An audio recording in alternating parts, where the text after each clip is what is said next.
Hello, welcome to St. Helen's, and I'm glad to be with you here again for this little tour of our sanctuary, which has been remodeled in the last year as we celebrated our 100th anniversary as a parish here at St. Helen's in Vero Beach.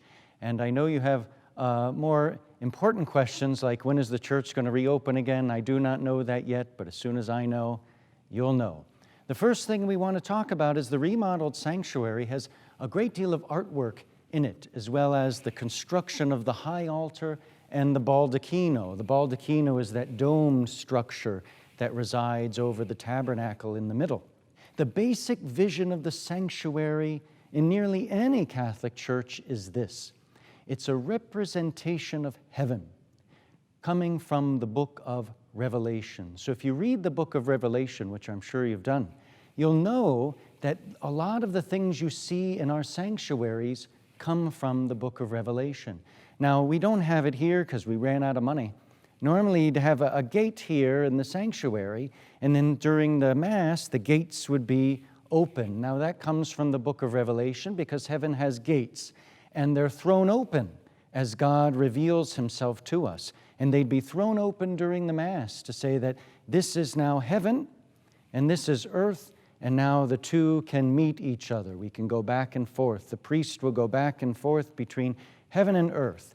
And during the Mass, this spot becomes a little bit of heaven. And that's why all the symbolism that's here is meant to represent what John, St. John, sees in the book of Revelation as he sees his vision of heaven.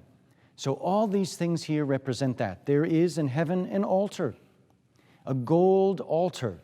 Now ours is covered with the cloths for Easter, but the gold altar has underneath it martyrs are underneath the altar. And that's why in Catholic churches we always have the relics of the martyrs underneath our altar. If you go to some old churches in this country or in Europe, you'll see that they actually have a body, someone who died for the faith, a saint. Their body is actually in glass underneath the altar as a representation of St. John's vision of heaven. Now let's move closer to the artwork in the sanctuary.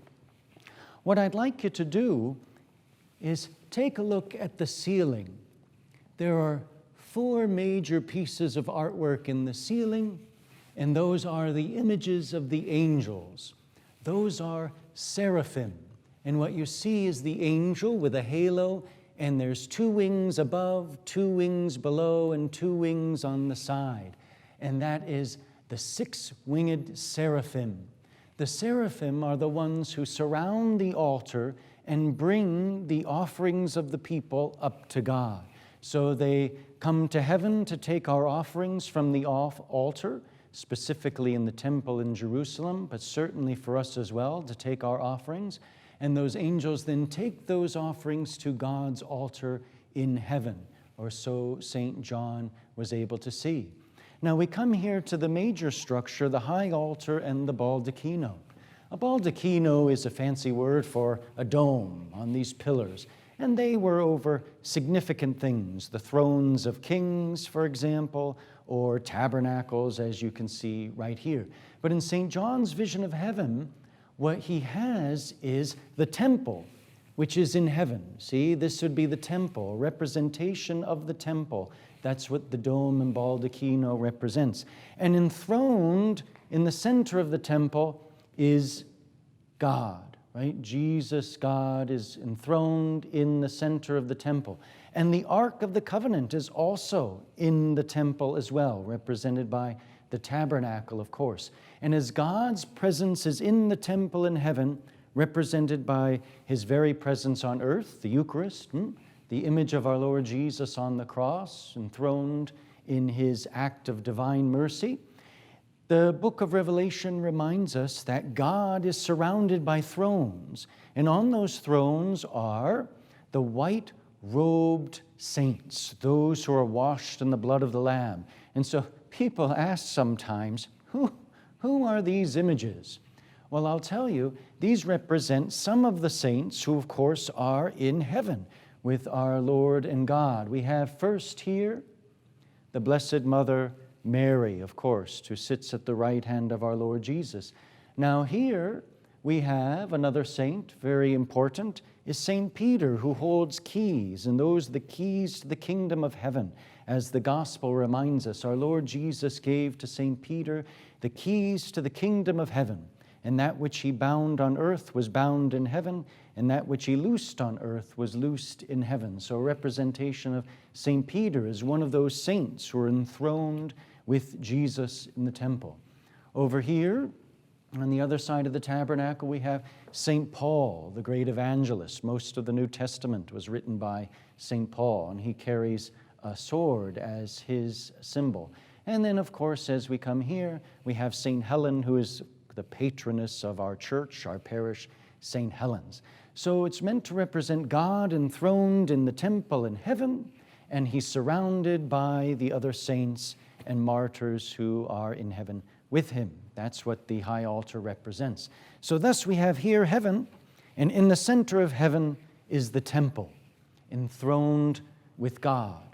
But we're not done there, because on either side of the baldacchino is more representation of heaven, more the garden. Notice on both sides, the water flows from the temple, and it flows that way.